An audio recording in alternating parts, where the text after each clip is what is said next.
Hello बच्चों, नमस्कार। मैं सूर्यभान सर, केमिस्ट्री फैकल्टी। आज हम लोग डी ब्लॉक एलिमेंट्स में आगे क्लास कवर कर रहे हैं और इसमें हमको पढ़ना है डी ब्लॉक एलिमेंट्स में catalytic behaviour. Catalytic behaviour of D block elements मतलब डी ब्लॉक के तत्वों की उत्प्रेरकीय गुण को देखेंगे। ध्यान दीजिएगा, डी ब्लॉक के तत्व उत्प्रेरक की अधिकांश तत्व उत्प्रेरक की तरह व्यवहार करते हैं और इसका मुख्य कारण है वेरिएबल ऑक्सीडेशन स्टेट शो करना, मतलब परिवर्तनशील ऑक्सीडेशन स्टेट शो करते हैं, इसलिए ये उत्प्रेरक की तरह व्यवहार करते हैं। जैसे हेबर विधि में हम लोग यूज करते हैं क्या, Fe को। ये Fe डी ब्लॉक के एलिमेंट से जो कि उत्प्रेरक की तरह व्यवहार करता है। तो वहीं बात लिखा गया कि catalytic behaviour of D block elements, D block के तत्वों के उत्प्रेरकीय गुण। सबसे पहला लाइन की डी ब्लॉक के अधिकांश तत्व उत्प्रेरक की तरह व्यवहार करते हैं क्योंकि डी ब्लॉक के तत्व परिवर्तनशील ऑक्सीडेशन स्टेट शो करते हैं। ये हम लोग देखे हैं, ट्रिक के द्वारा आपको बताया गया है। चलिए तो इसके आगे बढ़ते हैं, इसका कुछ एग्जांपल लेते हैं। जैसे इधर है उत्प्रेरक और इधर मेरे भाई इसका यूज कहाँ होता है, ये महत्वपूर्ण है। जैसे हेबर प्रोसेस में कौन से उत्प्रेरक का इस्तेमाल करते हैं, तो आपका जवाब आएगा Fe आयरन। कांटेक्ट प्रोसेस में H2SO4 के निर्माण में उत्प्रेरक जो इन्वॉल्व है, जो होते हैं, क्या होते हैं, V2O5। क्लियर ना। तो वैसे ही कुछ एग्जांपल लिए गए, जैसे Fe यह उत्प्रेरक की तरह व्यवहार करता है और इसका इस्तेमाल हेबर विधि से अमोनिया बनाने में किया जाता है। क्वेश्चन आ सकते हैं यहाँ से, ऑब्जेक्टिव क्वेश्चन।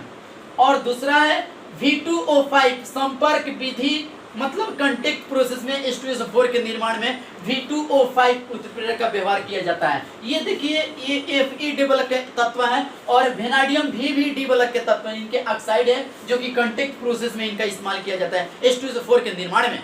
वैसे ही प्लेटिनम और ये भी प्लेटिनम डी ब्लॉक के तत्व है, धातु है, और यह उत्प्रेरक तरह व्यवहार करता है। इसका यूज ओस्टवाल प्रोसेस से HN3 बनाने में किया जाता है। इसके बाद देखिए FeCl3 उत्प्रेरक की तरह व्यवहार करता है और इसका यूज CH2 एवं Cl2 से CCl4 बनाने में किया जाता है। CH2 की अभिक्रिया Cl2 के साथ कराई जाती है। किन उत्प्रेरक की उपस्थिति में, FeCl3 उत्प्रेरक की उपस्थिति में कराई जाती है, तो कार्बन टेट्रा क्लोराइड का निर्माण होता है, CCl4 का निर्माण होता है। तो इसमें इसका यूज किया जाता है जो कि उत्प्रेरक की तरह कार्य करते हैं। वैसे ही निकेल है Ni, जो वायल होते हैं तेल के हाइड्रोजिनेशन में। यदि अनसैचुरेटेड हाइड्रोकार्बन है जिसमें डबल बाउंड है, ट्रिपल बाउंड है, उसको सिंगल बाउंड में चेंज करने के लिए निकेल का व्यवहार किया जाता है। इसलिए हम लिखे हाइड्रोजिनेशन, मतलब हाइड्रोजन का जुड़ना है। जैसे एग्जांपल है, ये आपका अल्कीन है और निकेल, ठीक है ना, प्लेटिनम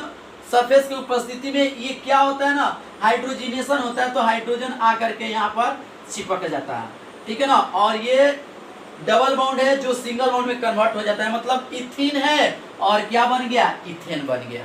तो ये होता है डी ब्लॉक के तत्व के कैटालाइटिक बिहेवियर और उसका यूज कैसे किया जाता है, ये चीज हम लोग देखें। इसके बाद अब एलवाय फॉर्मेशन देखते हैं कि डी ब्लॉक के धातु एलवाय मतलब मिश्र धातु का निर्माण करते हैं, ठीक है ना। तो इतना आप नोट करें।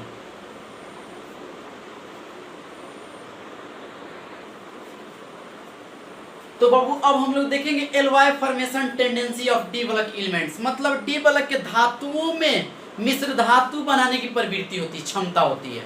क्यों होती है? सबसे बड़ा कारण है कि डी ब्लॉक के धातुओं का जो साइज होता है ना, लगभग क्या होता है, सिमिलर होता है, समान होता है।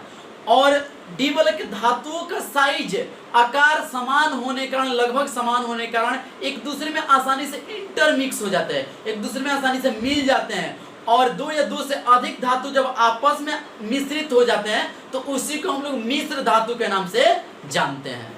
स्पष्ट ना। और कुछ एग्जाम्पल भी आपके सामने लिया जाएगा। तो वही बात लिखा गया है मेरे बाबू कि डी ब्लॉक के धातुओं के परमाणु आकार लगभग समान होने के कारण यह क्रिस्टल जालक में एक दूसरे को प्रतिस्थापित करके ठोस विलयन या इसी को मिश्र धातु बनाते हैं। इनका आकार डी ब्लॉक के धातुओं का आकार लगभग सिमिलर होता है, इसलिए ये आपस में इंटरमिक्स हो जाते हैं और इंटरमिक्स होकर के वहां पर क्या करते हैं, परमाणु को विस्थापित कर देते हैं। एक परमाणु दूसरे पर, एक मेटल के एक धातु के परमाणु दूसरे धातु के परमाणु को आसानी से क्या कर देते हैं, विस्थापित कर देते हैं, और जो बनता है मिक्सचर उसको हम लोग क्या कहते हैं, ठोस विलयन, सॉलिड सॉल्यूशन या मिश्र धातु कहते हैं।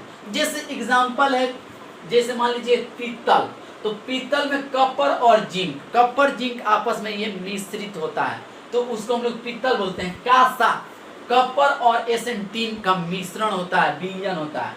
जैसे एग्जांपल यहाँ पर कंपोजिशन लिए गए, जैसे कांसा है जिसको ब्रॉन्ज बोलते हैं, कपर 75 से 90% होता है और SN माने टीन 10 से 25% होता है। वैसे ही मेरे दोस्त गन मेटल, इसमें कपर जिंक और SN3 होता है, इसका अनुपात है 87, कितना 87 कपर और 3 जिंक और 10 SN।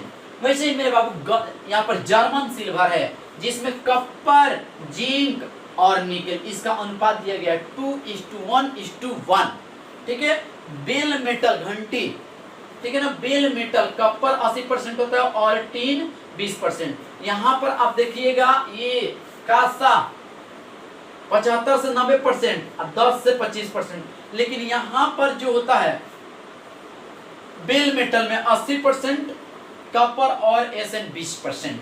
वैसे ही अजय नाइक्रोम, नाम ही बताता है निकेल Ni, क्रोमियम, ठीक है ना, और आयरन एक आ जाता है, इसका मिश्रण होता है। वैसे अल्निको, एल्युमिनियम निकेल कोबाल्ट, ठीक है, स्टेनलेस स्टील, इसमें क्रोमियम और निकेल होता है। वैसे ही इनवार, निकेल 36% होता है इनवार में।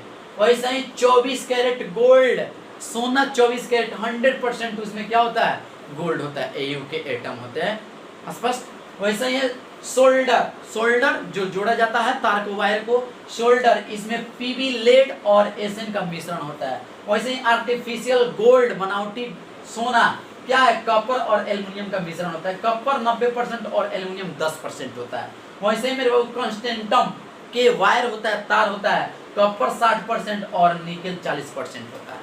तो आप समझे होंगे इसको अच्छा से। अब इसमें कुछ और भी देखते हैं, जैसे लोहा कई तरह के होते हैं, पिटवा लोहा, ढालवा लोहा, उसमें कार्बन की प्रतिशत मात्रा को देखते हैं कि कार्बन की कंपोजिशन क्या होती है इस लोहे में। तो इतना आप नोट करें, हम आगे बढ़ेंगे इसके बाद।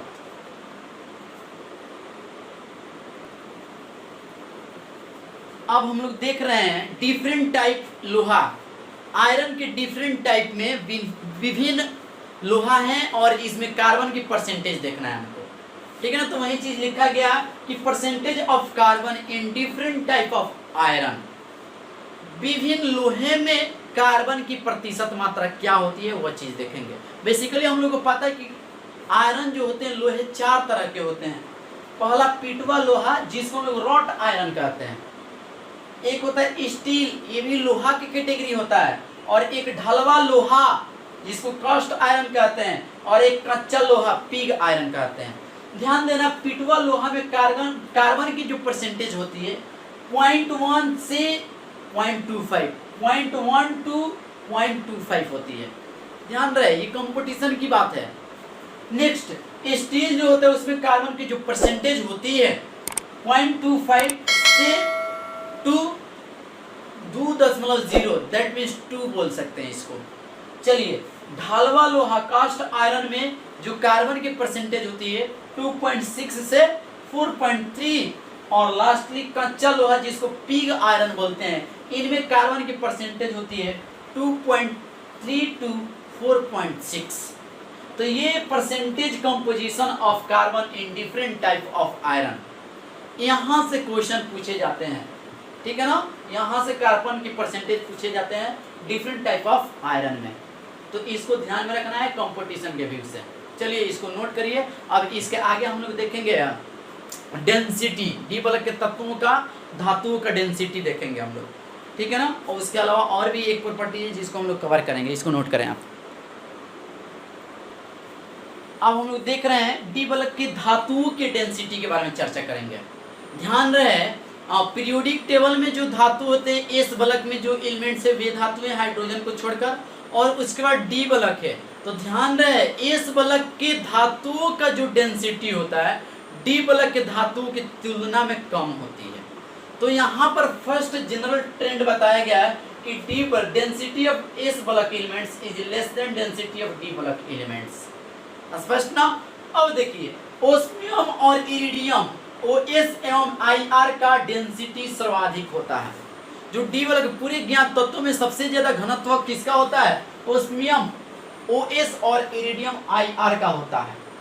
3D सीरीज में हम लोग देखते हैं इसका ऑर्डर डेंसिटी का। 3D सीरीज अस्थि वक्रमन फेकोनिक्यूजम, ठीक है ना?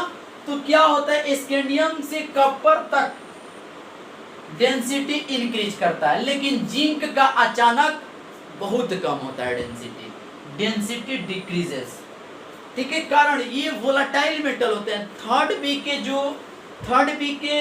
बी ग्रुप के जो तत्व है जिंक कैडमियम Hg पारा मर्क्यूरी, ये वोलेटाइल उड़नशील वाष्पशील है धातु, इसलिए इनका डेंसिटी क्या होती है? लो डेंसिटी होती है, ठीक है ना? तो ये डी बल्क के तत्वों के लिए क्या है, डेंसिटी का कुछ कंसेप्ट था कि क्या डेंसिटी कैसे वेरी करता है। अब हम लोग इसके अपचायक पावर की बात करेंगे, रिड्यूसिंग पावर कैरेक्टर की बात करेंगे। स्पष्ट ना? तो ये छोटा सा लेंथ है वीडियो का, और एक टॉपिक पढ़ने के बाद हम क्लास को क्या करेंगे, ओवर करेंगे। आप अपने नोटबुक में अच्छा से लिख लीजिएगा, ठीक है ना? जेईई नीट के विषय सब इम्पोर्टेंट है। चलिए अब हम लोग देखेंगे डी बल्क में अपचायक क्षमता, रिड्यूसिंग पावर को देखने जा रहे हैं। और यह रिड्यूसिंग पावर डिपेंड करता है इलेक्ट्रोड पोटेंशियल पर, इलेक्ट्रोड विभव पर डिपेंड करता है। इलेक्ट्रोकेमिस्ट्री में अच्छा से इसको डिस्कस करना है। इलेक्ट्रोड पोटेंशियल क्या है, तो यहाँ चर्चा करने से कोई फायदा नहीं है, क्योंकि आगे हमको पढ़ना है, ठीक है? तो यहाँ डी बल्क के जो एलिमेंट्स की अपचायक क्षमता होती है उसके इलेक्ट्रोड पोटेंशियल पर डिपेंड करती है।